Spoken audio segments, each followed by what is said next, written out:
Next सूत्र विभूति पाठ का। एक बार बताइएगा, स्क्रीन प्रेजेंट हो रही है।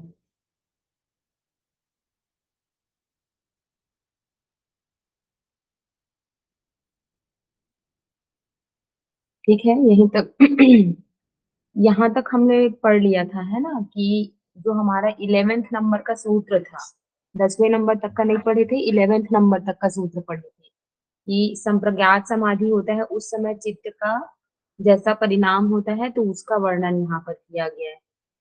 यहीं तक पढ़ा था ना हमने कि 1 मिनट 10 तक ही पढ़े थे क्या? ओके ओके, हाँ ठीक है ना।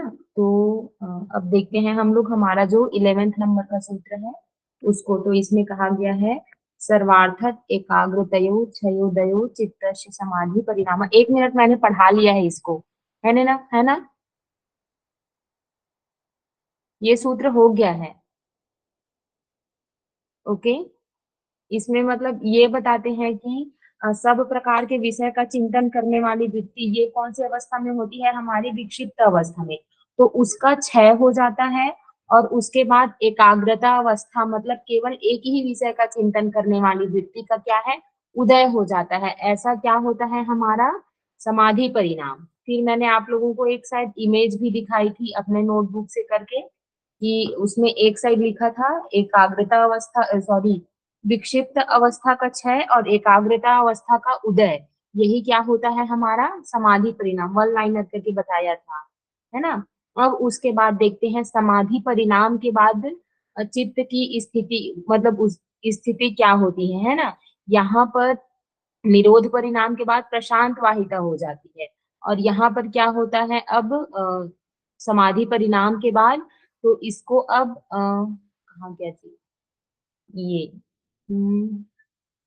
यहाँ पर क्या बोलते हैं, 12th नंबर का जो हमारा सूत्र है वहां पर बता रहे हैं, ततः पुनः शांतो दितो तुल्य प्रत्ययो चित्तस्य एकाग्रता परिणामः, है ना। ततः पुनः शांतो दितो तुल्य प्रत्ययो चित्तस्य एकाग्रता परिणामः, है ना। तो उसके बाद, अर्थात किसके बाद? समाधि परिणाम के बाद, है ना। पुनः मतलब फिर जब, शांतो दितो, शांत और उदित, ठीक है, मतलब शांत होने वाली और उदय होने वाली। फिर तुल्य प्रत्ययो मतलब क्या है? दोनों वृत्तियों का क्या है? कंपैरिजन कर रहे हैं। मतलब एक पहला कौन सी वृत्ति? पहला है शांत होने वाली और दूसरा है उदय होने वाली, ठीक है। दोनों ही वृत्तियां क्या है? एक सी हो जाती है, ठीक है। तो उस समय क्या होता है? चित्त का एकाग्रता परिणाम। एक एक वर्ड्स को देखिए फिर से। ततः मतलब किसके बाद? समाधि परिणाम के बाद। पुनः क्या? फिर जब, उसके बाद फिर से जब शांत होने वाली वृत्ति और उसके बाद उदय होने वाली, दोनों ही वृत्तियां क्या है? एक सी हो जाती है ना। और इसे ही क्या बोला जाता है? चित्त का एकाग्रता परिणाम कहा जाता है। 1 मिनट, है ना।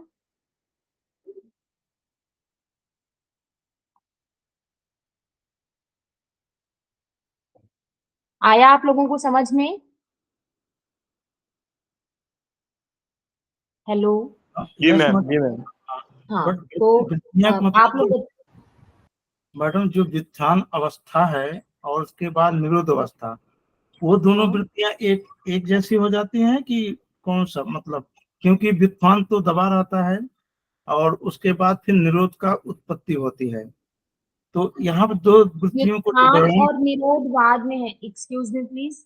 देखिए, यहाँ पर क्या है? 3 प्रकार की अवस्था बताई गई है। पहला है निरोध परिणाम, फिर समाधि परिणाम और उसके बाद एकाग्रता परिणाम। ये क्या है?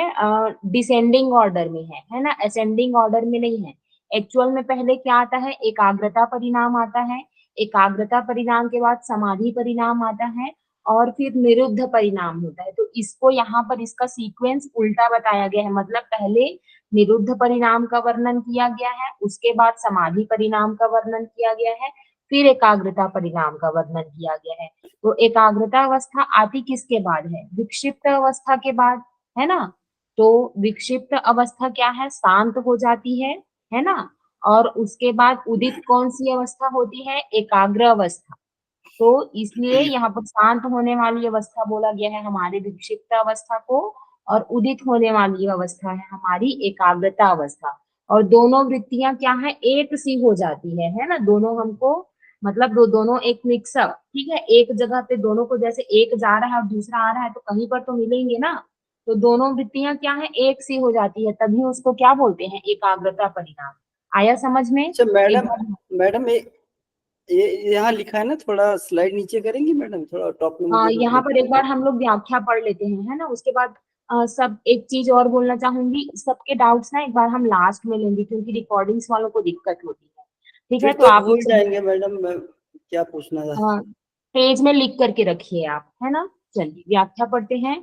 तो जब चित्त विक्षिप्त अवस्था से एकाग्र अवस्था में प्रवेश करता है ना, पहले ही डिस्कस किया है हमने, विक्षिप्त अवस्था के बाद कौन सी अवस्था आती है, एकाग्र, और एकाग्र के बाद आती है निरुद्ध अवस्था। तो विक्षिप्त अवस्था से जब एकाग्र अवस्था में प्रवेश करता है, उस समय चित्त का जो परिणाम होता है उसका परिणाम क्या है, समाधि परिणाम है, ठीक है। और जब चित्त भली भांति समाहित हो चुका है, उसके बाद में जो चित्त में परिणाम होता है उसको क्या कहते हैं, एकाग्रता परिणाम कहते हैं। मतलब जब भली भांति वो समाहित हो चुका रहता है, तब उस अवस्था को क्या बोला जाता है, एकाग्रता परिणाम कहते हैं।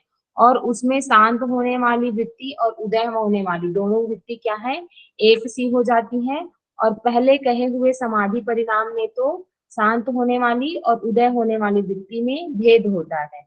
मतलब देखिए इसमें क्या बोला गया है कि जो समाधि परिणाम में जो बताया गया है ना, शांत होने वाली वृत्ति और उदय होने वाली वृत्ति, मतलब विक्षिप्त अवस्था और एकाग्र अवस्था दोनों में क्या है, भेद होता है। लेकिन क्या है, एकाग्रता अवस्था में दोनों परिणामों में क्या है, अंतर नहीं रहता। तो मेन डिफरेंस क्या है समाधि परिणाम और एकाग्रता परिणाम में, उसमें दोनों क्या है, अलग अलग रहती है। मतलब हमारी शांत होने वाली वृत्ति और उदय होने वाली वृत्ति दोनों क्या है, एक जैसा रहेगा। लेकिन एकाग्रता परिणाम में क्या है, दोनों वृत्ति में कोई भेद नहीं होता है, यही इन दोनों में क्या है, अंतर है। और संप्रज्ञात समाधि की प्रथम अवस्था में समाधि परिणाम होता है। देखिए अब ये वन लाइनर है, ठीक है, स्टार मार्क करके इन सब चीजों को लिख के जाएंगे आप।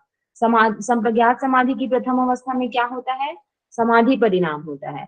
और उसकी परिपक्व अवस्था में एकाग्रता परिणाम होता है, ठीक है। और इस एकाग्रता परिणाम के समय होने वाली स्थिति को पहले पाद में क्या है, निर्विचार समाधि की निर्मलता अर्थात क्या है, अध्यात्म प्रसाद के नाम से जाना गया है, ठीक है। 1.47 में क्या दिया है, क्या दिया गया है, बोलो यस ना जी। निर्विचार वैसाध्य अध्यात्म प्रसाद। प्रसाद, यस, ठीक है, निर्विचार वैसारध्य आध्यात्म प्रसाद, चित्त की स्थिति क्या है, निर्मल हो जाती है, तब उसी को क्या बोला जाता है, आध्यात्म प्रसाद कहा जाता है, ठीक है। तो इसमें एकाग्रता परिणाम में क्या होता है, हमारे आ, दोनों वृत्तियां क्या है, एक मिली जुली सी प्रतीत होती है, ठीक है। आया समझ में? चलिए कंटिन्यू करते हैं, है ना। तो उपर्युक्त परिणामों के नाम बतलाते हुए उनके उदाहरण से अन्य समस्त वस्तुओं में होने वाली परिणाम की व्याख्या करते हैं। अब यहाँ पर तक हमने कितने प्रकार के परिणाम पढ़ लिए हैं, कितने प्रकार के परिणाम? 3 प्रकार के डिसेंडिंग ऑर्डर में जैसे आपने बताया, लेकिन बट ये डिसेंडिंग ऐसा होना चाहिए, मतलब निरोध ठीक है वो सबसे पहले आएगा, और जो हाँ, मतलब बेटर देन एकाग्रता परिणाम, एक एकाग्रता बार इज मैं इस बेटर चीज को देन कंफर्म कर लूंगी, है ना। आ, समाधि। तो हाँ समाधि हाँ समाधि पहले आएगा, जैसे हाँ, मैं असेंडिंग ऑर्डर बता रहा हूँ, समाधि परिणाम पहले आएगा, फिर एकाग्रता एकाग्रता आएगा, फिर उसके फिर बाद उसके निरोध बाद परिणाम निरोध परिणाम। हाँ, मैं इस चीज को एक बार कंफर्म कर लूंगी और देख लूंगी। एक्चुअली मैंने अपने टाइम में पढ़ा था, वो वाली चीज मुझे याद आ रही थी, तो मैं एक बार इसको देख करके कंफर्म कर लूंगी, फिर कल और एक बार बता दूंगी इसको, ठीक है, कि सबका सीक्वेंस क्या मैडम है, क्योंकि इससे रिलेटेड एकाग्रता क्वेश्चन एग्जाम्स में आए हैं, ठीक है। एकाग्रता पहले आएगी या समाधि पहले आएगी? उसी चीज को मैं कह रही हूँ कि मैं कल एक बार देख के कंफर्म बता दूंगी आप लोग अच्छा को, ओके, ठीक है। यही सवाल चलिए, पूछने वाला था मैं। हाँ ठीक है। अब उसके बाद क्या है, उपयुक्त परिणामों के नाम बता, मैंने, मेरा क्वेश्चन ये था कि कितने प्रकार के परिणाम हम लोगों ने पढ़े। 3। हाँ, कौन कौन से?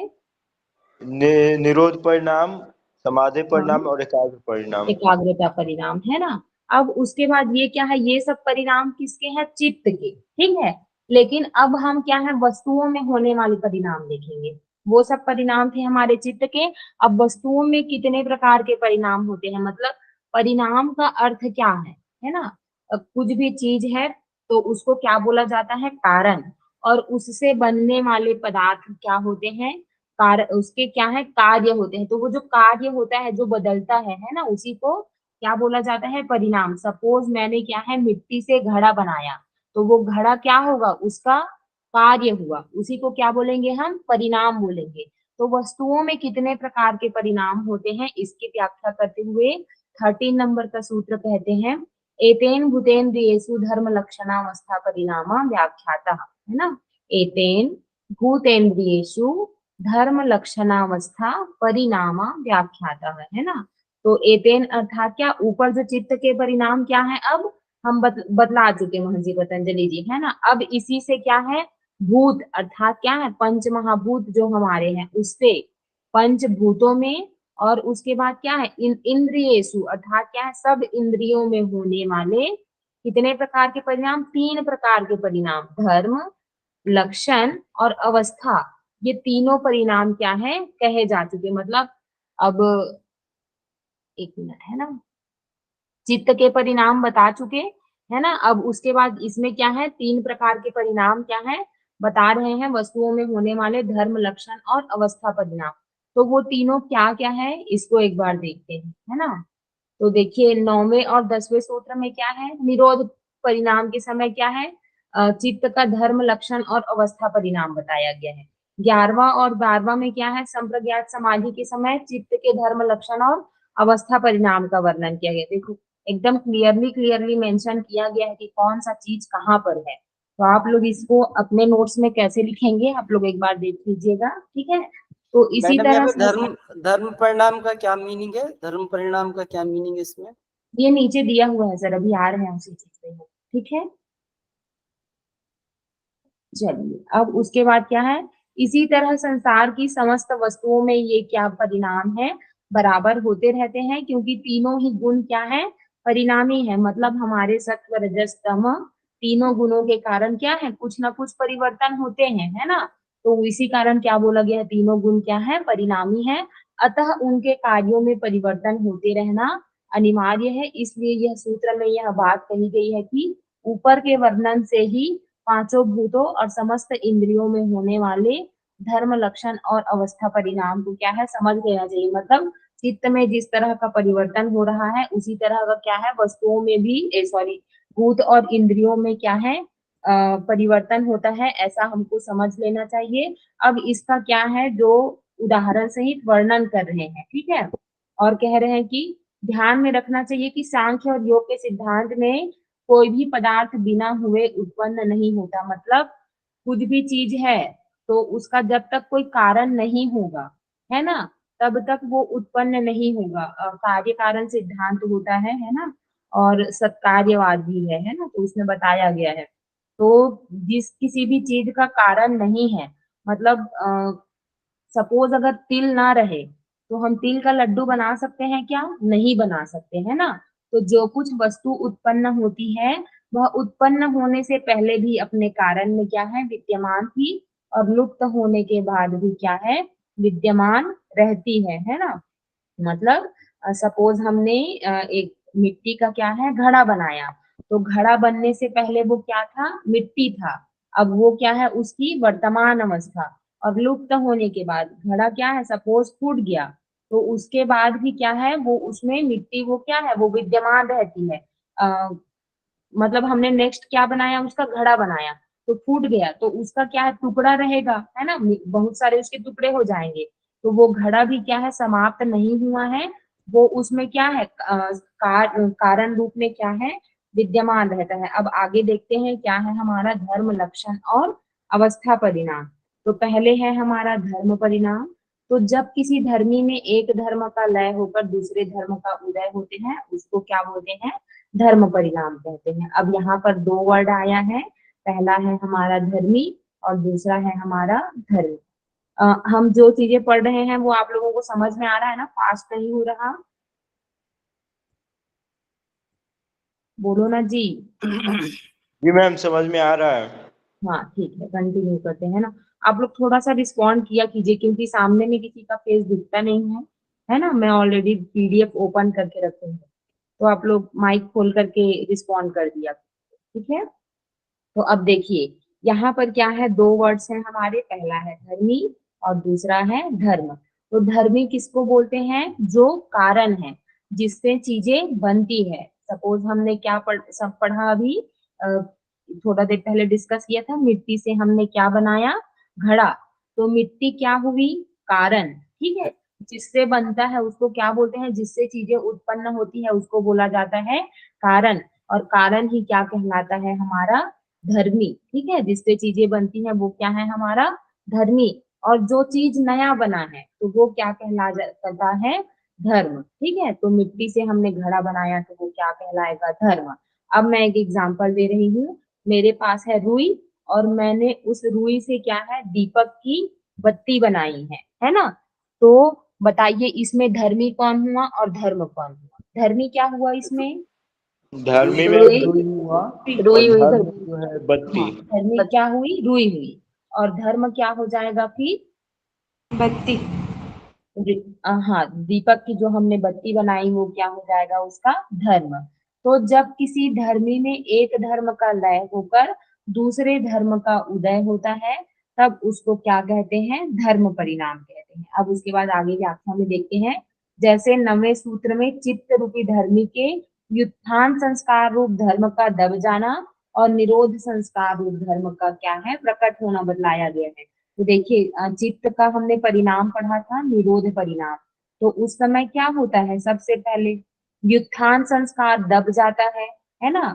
तो व्युत्थान संस्कार क्या हो गया यहाँ पर, धर्मी, ठीक है, सॉरी एक प्रकार का धर्म हुआ। और चित्त क्या है इसमें, धर्मी, ठीक है। तो चित्त रूप धर्मी की, धर्मी क्या हुआ हमारा, चित्त। तो उसका धर्म क्या है, व्युत्थान संस्कार रूप क्या है, धर्म था, वो क्या है, दब गया। और उसके बाद नया क्या उत्पन्न हुआ, निरोध देश पर और विदेश पर, और जो भ्रष्टाचारी है, जो गलत कर रहे हैं, उनकी पोल खुलने दो भाई, ऐसे शैडो बैन मत करो। बहरहाल अब मैं आती हूँ अपने Nainita sir, Haridas sir, I am requesting to you please mute yourself, है ना। लेट्स कंटिन्यू, है ना। तो निरोध संस्कार रूप धर्म का प्रकट होना बतलाया गया है, यही क्या है, इसमें होने वाला धर्म परिणाम है चित्त में। तो पहले हमने क्या देखा था उसमें, इमेज मैंने दिखाया था ना उस दिन, रुकिए एक मिनट, है ना।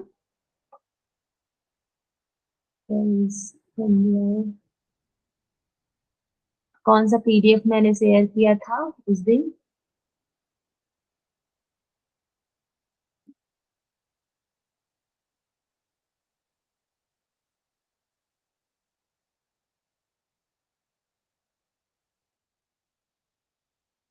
है ना?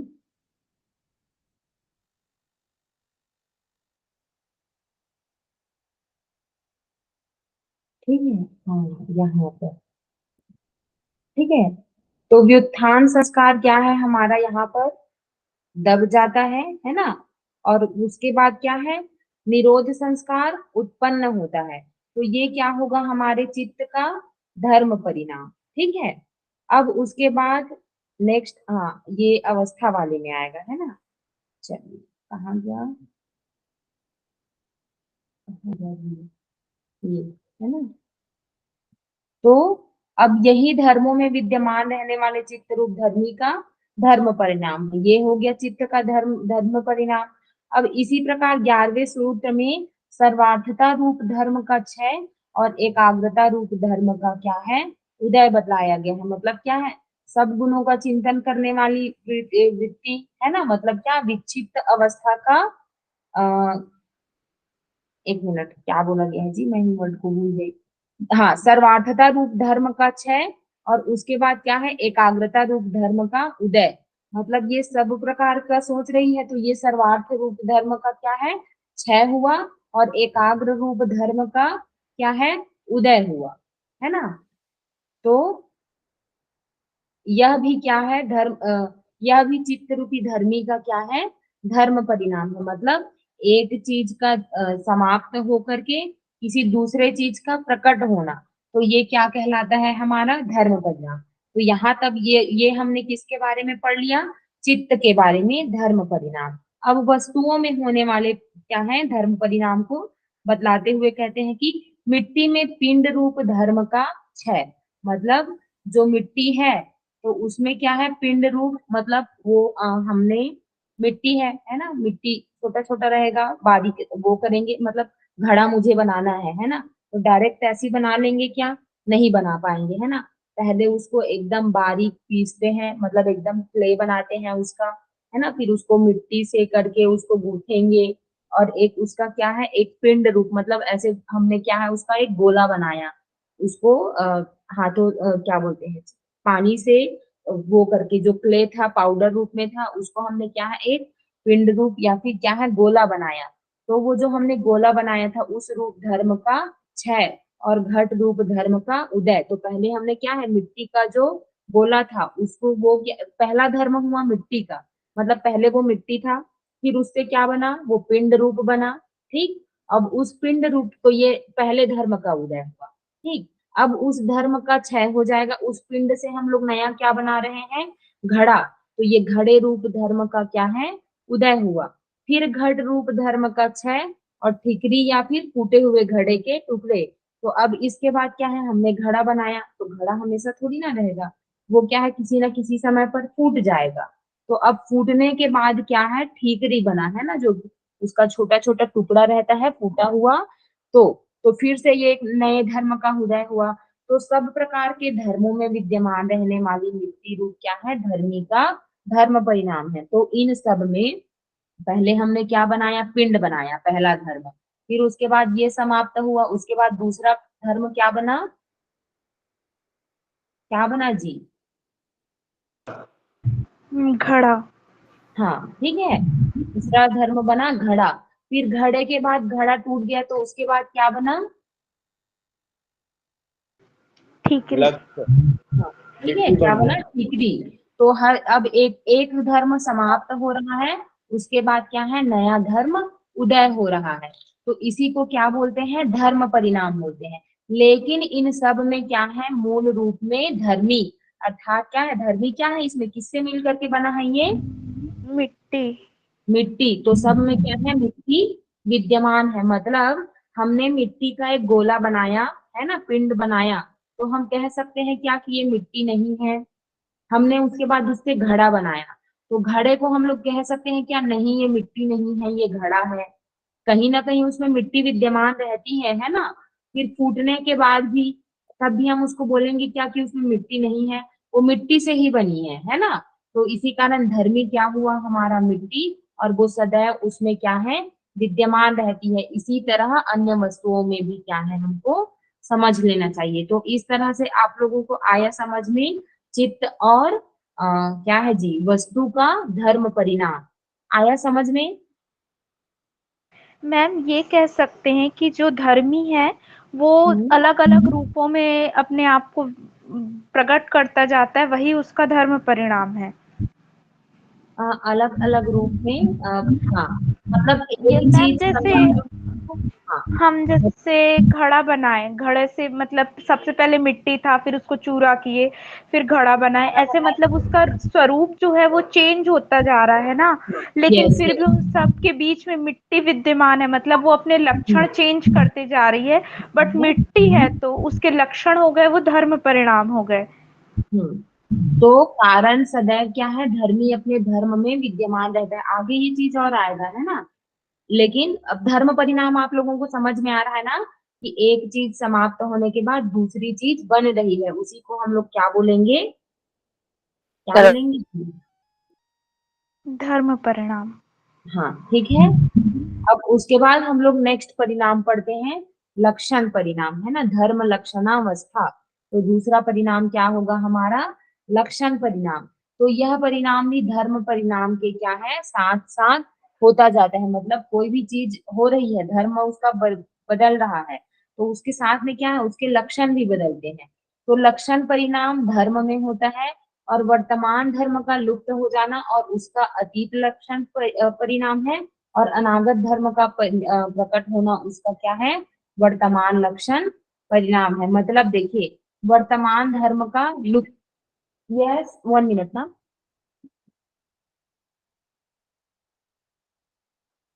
Ma'am you are present Lakshmi and Vaishnavi,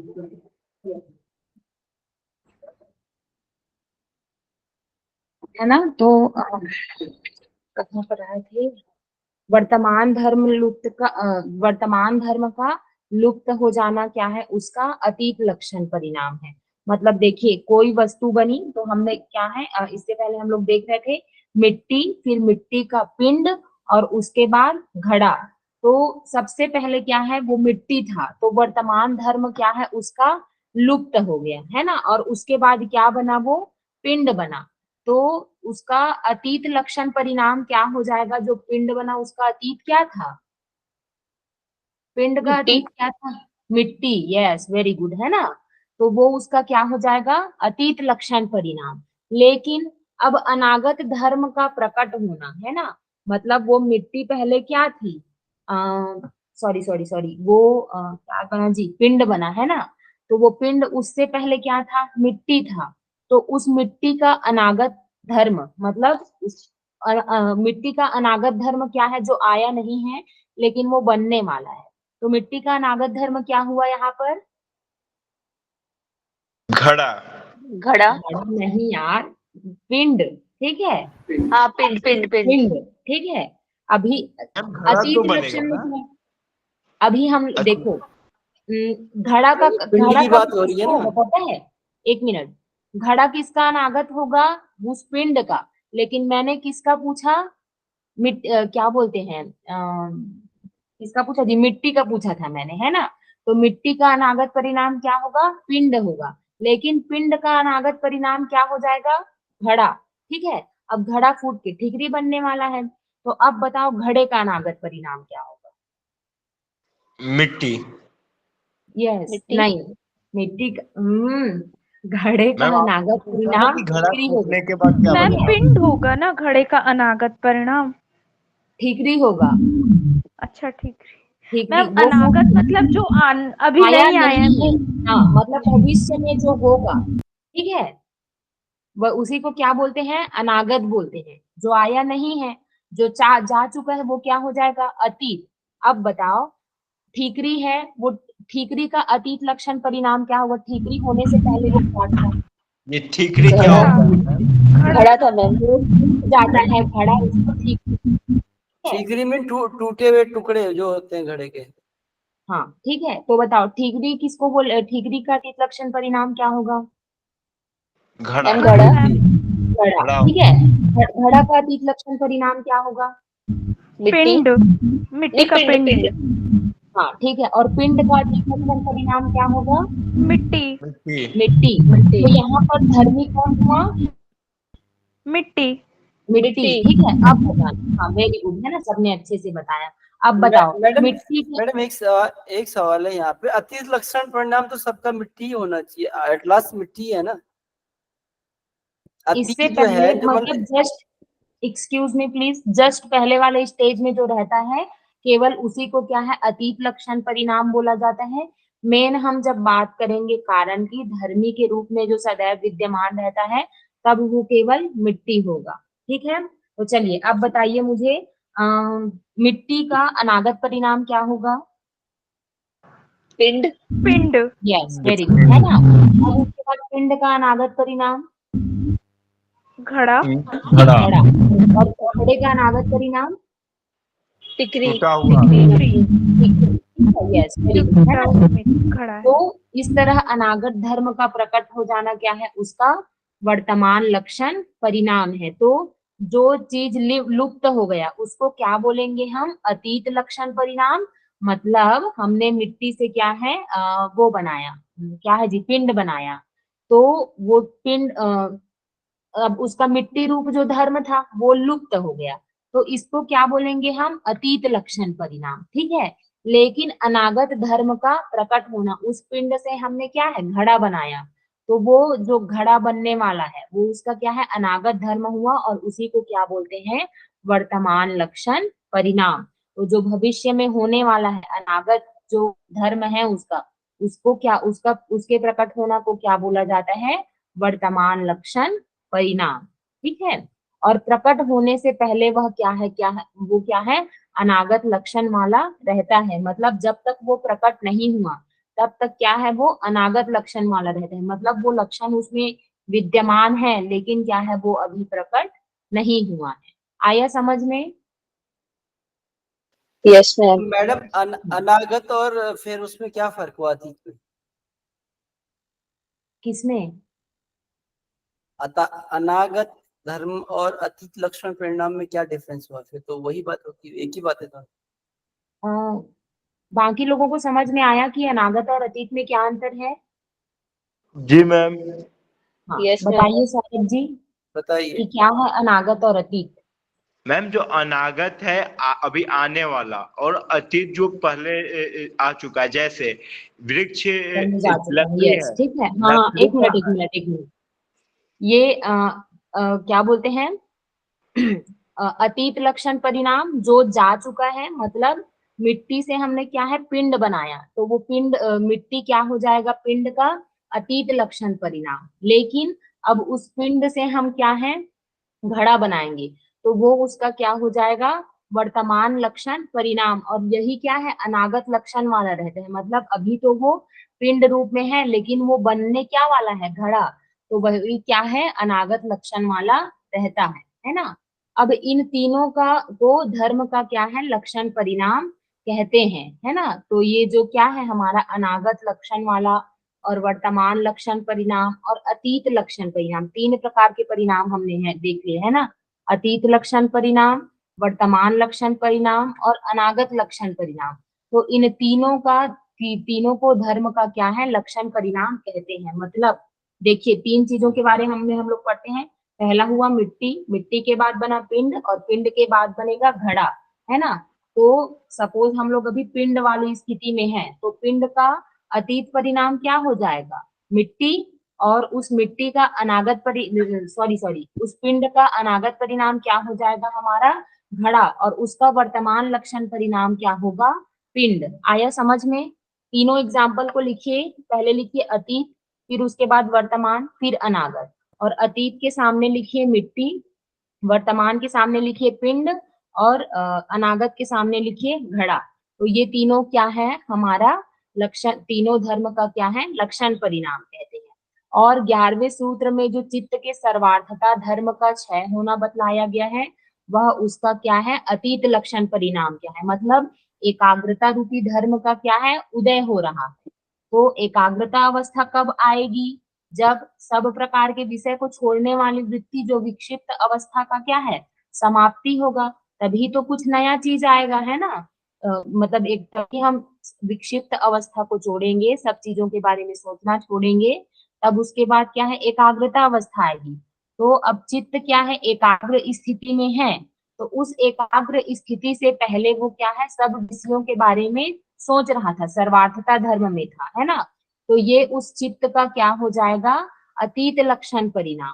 ठीक है। लेकिन अब एकाग्रता अवस्था में तो अभी वो चित्त है ना? एकाग्रता रूपी धर्म को उसने धारण कर लिया है चित्त, तो ये उसका क्या हो जाएगा? वर्तमान लक्षण परिणाम। ठीक है। और उदय होने से पहले वह क्या है? अनागत लक्षण परिणाम में था।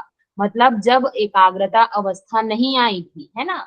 जब वो विक्षिप्त अवस्था में था, तो एकाग्रता अवस्था तो आने वाली है, आई नहीं थी, तो वह उसका क्या हो जाएगा? अनागत लक्षण परिणाम। ठीक है। तो इसी प्रकार दूसरी वस्तुओं के परिणामों के विषय में भी समझ लेना चाहिए। तो आप लोगों को आया समझ में? अतीत, वर्तमान और अनागत लक्षण परिणाम आया कि नहीं आया जी? Yes ma'am. Very good. Yes. मैं कल पूछूंगी, है ना? ये सब चीजें आप लोग अच्छे से पढ़ करके आइएगा। और ये ना मतलब टफ नहीं है। आप लोग वन लाइनर सब चीजों को लिखते जाएंगे ना, तो चीजें क्या है? याद रहेंगी। ये अब इतना बड़ा बड़ा दे दिया है, हम लोग वो मिट्टी, घड़ा, ये इसी सब में क्या है? फंस के रह जाएंगे, समझ में नहीं आएगा, है ना? तो वन लाइनर लिखते जाइए। कि पहले तो सबका डेफिनेशन लिख लीजिए। धर्मी क्या है? मतलब धर्मी और धर्मनिष्ठ सूत्र में बताया गया है ना? तो अतीत लक्षण परिणाम क्या है, वर्तमान लक्षण परिणाम क्या है, अनागत लक्षण परिणाम क्या है, उसके बाद धर्म परिणाम क्या है, लक्षण परिणाम क्या है। तो इन सब का क्या है, पहले वन लाइनर डेफिनेशन लिख लीजिए, फिर उसके बाद एग्जाम्पल लिखिए, है ना, जैसा कि बताया इससे पहले। सपोज हमने अब यहाँ पर चित्त के बारे में ही बताया गया है ना। तो चित्त में क्या है, जब विक्षिप्त अवस्था में रहता है, तो विक्षिप्त अवस्था के बाद किसमें गया वो, एकाग्र अवस्था में, है ना।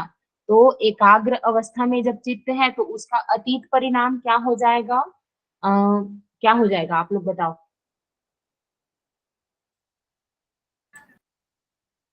बोलो ना जी। चित्त जब एकाग्रता अवस्था में है, विक्षिप्त हाँ। विक्षिप्त हो जाएगा। क्षिप्त हो। यस वेरी गुड, है ना। तो विक्षिप्त अवस्था या सब प्रकार के विषय का चिंतन करना सर्वार्थता धर्म क्या हो जाएगा, उसका अतीत लक्षण परिणाम। लेकिन अब हम लोग सर्वार्थता धर्म में ही है, विक्षिप्त अवस्था में है, तब उसका अनागत परिणाम वो बदलने किसमें वाला है, एकाग्रता परिणाम में। तो उसका अनागत परिणाम क्या हो जाएगा, अनागत लक्षण परिणाम, एकाग्रता। यस वेरी गुड, है ना। लेकिन जिस अवस्था में रहते हैं उस अवस्था को क्या बोला जाता है, वर्तमान लक्षण परिणाम। जैसे कि मैं बता रही हूँ, है ना। मैं क्या बोलते हैं, मेरे पास हाँ घड़ा ही वाला ही तो है जो सबसे अच्छा उदाहरण, है ना। तो पहले मिट्टी, मिट्टी के बाद पिंड और पिंड के बाद घड़ा। तो अभी हम लोग क्या है, पिंड वाले अवस्था में है। तो पिंड से पहले वो क्या था, मिट्टी था। तो मिट्टी उसका अतीत लक्षण परिणाम। अभी वर्तमान में क्या है, वो पिंड है, तो उसका वर्तमान लक्षण परिणाम। और अनागत, उसके बाद उस पिंड का हम क्या बनाने वाले हैं, घड़ा, तो वो उसका क्या हो जाएगा, अनागत लक्षण परिणाम। अब उसके बाद देखते हैं हम लोग अवस्था परिणाम। तो जो वर्तमान लक्षण युक्त धर्म में नयापन से पुरानापन आता जाता है वह प्रतिक्षण परिवर्तित होता रहता है और वर्तमान लक्षण को छोड़कर अतीत लक्षण में चला जाता है। यह क्या है, लक्षण अवस्था का परिणाम है। मतलब जो वर्तमान लक्षण युक्त धर्म में अभी जो चीज है और जो उसमें क्या है, नया आते जाता है ना। जैसे कि मैं अभी वर्तमान अवस्था में हूँ, मतलब सपोज मेरी एज है 25, है ना। तो ये क्या हुई, मेरी वर्तमान अवस्था। अब मैं डायरेक्ट ऐसी 25 साल की हो गई क्या, नहीं। प्रतिक्षण मेरे क्या है, सेल्स में परिवर्तन हो रहा है, हर दिन मेरे अंदर कुछ ना कुछ क्या है, परिवर्तन हो रहा है ना। तो और वर्तमान लक्षण को छोड़कर अतीत लक्षण में चला जाता है। मतलब मैं अभी जिस एज में हूँ, आज मैं जिस अवस्था में हूँ, कल क्या मैं ऐसी थी एग्जैक्टली सेम, नहीं। तो कल वाली जो अवस्था थी उसको छोड़ करके क्या है, मैं आज वाली अवस्था में आई हूँ, है ना। तो वो क्या हो जाएगा, मेरा अतीत लक्षण, ठीक है। और यह लक्षण का क्या है, अवस्था परिणाम है। मतलब जो हमारे लक्षण होते हैं, है ना, तो उसमें भी क्या है, परिवर्तन होता है अवस्था में, तो उसको क्या है, अवस्था परिणाम बोला जाता है। जैसे एकादश सूत्र से वर्णनानुसार जब चित्त रूपी धर्मी का वर्तमान लक्षण वाला सर्वात्मक रूप धर्म दबकर अतीत लक्षण को प्राप्त होता है, उस समय काल में जो उसके दबने का क्रम है वह उसका क्या है, अवस्था परिणाम है। मतलब जो मतलब घटित होते रहता है ना। तो जो चीजें दब रही हैं, जा रही हैं और आ रही है ना, तो वही उसको क्या बोलते हैं, अवस्था परिणाम। मतलब एक रूप से दूसरे रूप में परिवर्तित होना, इसी को क्या बोला जाता है, अवस्था। जैसे कि सपोज पानी को है, हमने क्या है, उसका टेम्परेचर डाउन कर दिया, तो वो क्या है, बर्फ में बदल गया। तो वो एकदम धीरे से एक ही बार में, ये जस्ट मैंने टेम्परेचर -डिग्री पे किया और उसके बाद तुरंत जम जाएगा क्या, बर्फ नहीं जमेगा, धीरे धीरे करके जमेगा, है ना। तो वो जो धीरे धीरे होते, हर क्षण जो बदल रहा है ना, प्रति क्षण, उसी को क्या बोला जाता है, अवस्था परिणाम बोला जाता है ना। तब उसका जो उदय होने का क्रम है वह भी क्या है, अवस्था परिणाम है। मतलब जो एक क्या है, विक्षिप्त अवस्था से हम लोग एकाग्रता अवस्था में जाते हैं, है ना। तो उसमें जो धीरे धीरे परिवर्तन होता है वह भी क्या है, लक्षण परिणाम है हमारा, सॉरी अवस्था परिणाम है। और 10वें सूत्र में निरुद्ध चित्त के अवस्था परिणाम का, 12वें में एकाग्र चित्त के अवस्था का अवस्था परिणाम है। मतलब जो निरुद्ध चित्त अवस्था रहती है 10वें नंबर के सूत्र में बताया गया है ना। और फिर उसके बाद 12वें नंबर के सूत्र में एकाग्रता अवस्था के बारे में बताया गया है। तो उस कहा गया जी, निरुद्ध चित्त से एकाग्रता अवस्था में जो परिवर्तन होता है तो वह भी क्या है, अवस्था परिणाम है। तो इस प्रकार यह एक अवस्था को छोड़कर दूसरी अवस्था में परिवर्तित होते जाना ही क्या है, अवस्था परिणाम है। मतलब कि हाँ ये देखिए, ये बालक से जवान, यस आ गया इसमें, है ना, 2-4 लाइन है, पहले पढ़ लेते हैं उसके बाद जाते हैं। तो यह अवस्था परिणाम क्या है, प्रतीक्षण होते रहता है। हमारे अंदर भी चेंजेस हर पल हो ही रही है ना, बायोकेमिकल चेंजेस हमारे अंदर हो रहे हैं। तो कोई भी त्रिगुणमय वस्तु क्षण भर भी एक अवस्था में नहीं रहती, मतलब जिसमें तीनों गुण विद्यमान है, सत्व रज और तम, वो क्या है, एक अवस्था में नहीं रहती। और 10वें 12वें सूत्र में निरोध धर्म के और एकाग्र धर्म के क्या है, वर्तमान लक्षण परिणाम में एक प्रकार के संस्कार और वृत्तियों का क्षय का और दूसरे का क्या है, उदय बतलाया गया है ना। मतलब हमने निरुद्ध धर्म का क्या है, एकाग्र धर्म में जो परिवर्तन होता है उसमें, तो उसमें क्या बताया गया है, पहले जो सब एक वृत्तियों का क्षय है ना, और उसके बाद दूसरे का क्या है, उदय बताया गया है। मतलब एक प्रकार के संस्कार और वृत्तियों का क्षय और दूसरे प्रकार का उदय, तो ये बतलाया गया है। और उसके बाद क्या है, हम ये भी उसका, ये उसके लक्षण परिणाम का हो गया, ठीक है। अब उसके बाद हम लोग देखते हैं, जब हम बालक से जवान और जवान से बूढ़े किसी एक दिन या एक घड़ी में नहीं हुए, हमारा यह अवस्था परिणाम क्या है, अवस्था का प्रतिक्षण परिवर्तन होता हुआ ही हम यहाँ तक पहुंच पाए हैं। अवस्था परिणाम को सबसे इजीएस्ट वे है समझने का, अपने आप को ही देखो, हम लोग इस अवस्था में जो है, हम अचानक से नहीं आए है ना, धीरे धीरे हमारे अंदर चेंजेस हो रहा है। तो इसी को क्या बोला जाता है, अवस्था परिणाम कहते हैं।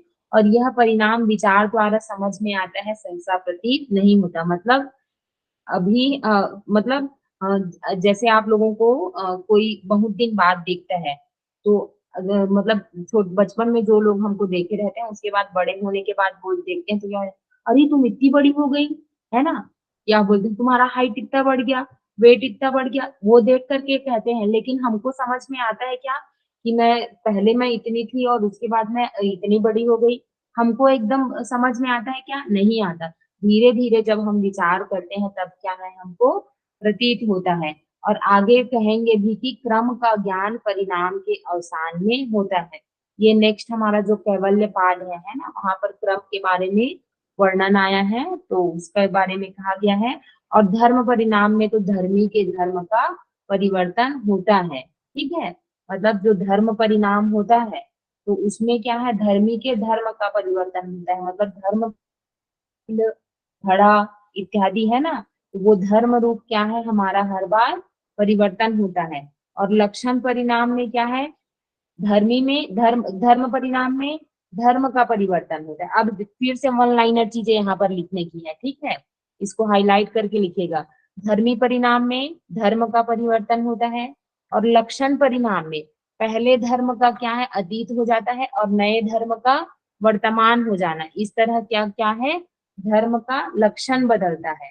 और अवस्था परिणाम में क्या है, धर्म के वर्तमान लक्षण से युक्त रहते हुए ही क्या है, उसकी अवस्था बदलती रहती है। मतलब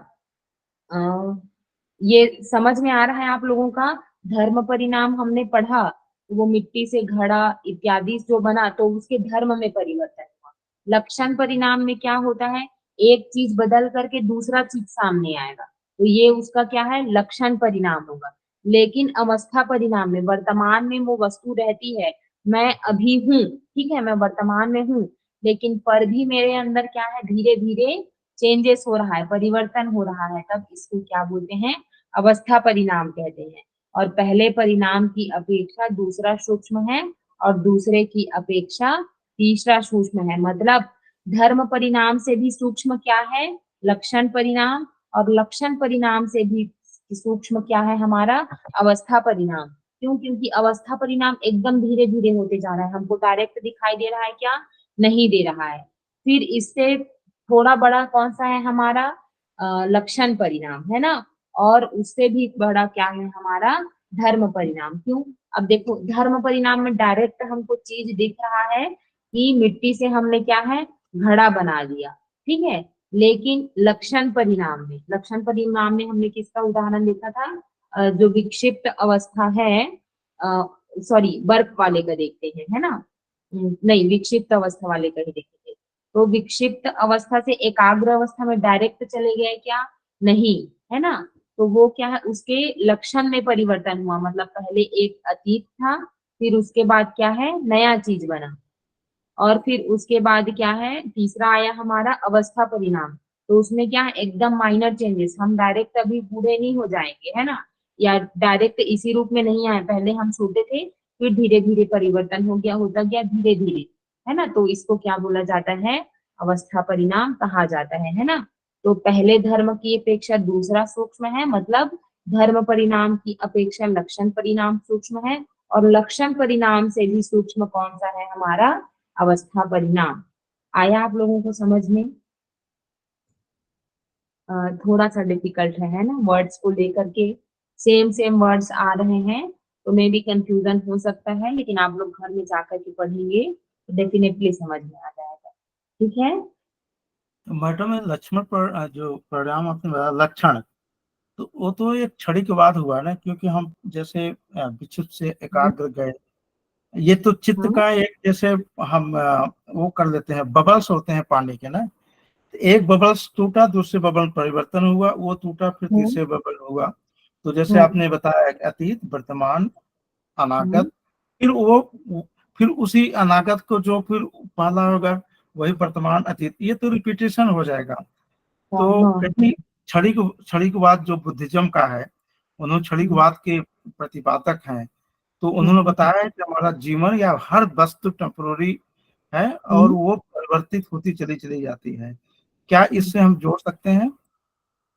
एक्चुअली सर मैंने ये सब नहीं पढ़ा है, हमारे सिलेबस में इतना नहीं था। मे बी यहाँ के सिलेबस में इंक्लूड हो तो मैं पढ़ूंगी बिल्कुल, मुझे इतना नॉलेज नहीं है इसके बारे में। नॉलेज बारे में ठीक बिल्कुल नहीं बात कर रहा हूँ मैडम, इसलिए मैंने, क्योंकि है। ये क्षणिकवाद से मिलता जुलता है, हाँ, जो एक्चुअली मैंने लक्षण पढ़ा परिणाम। नहीं है तो मुझे, हाँ मैं कुछ नहीं कह पाऊंगी। जब मैं पढ़ूंगी तभी मैं कमेंट कर पाऊंगी इस ओके चीज मैडम, नो प्रॉब्लम मैडम। को। ओके, चलिए बाकी लोगों को समझ में आया? मैम थोड़ा तो आया। आप लोग ना एक बार घर में जा करके पढ़ेंगे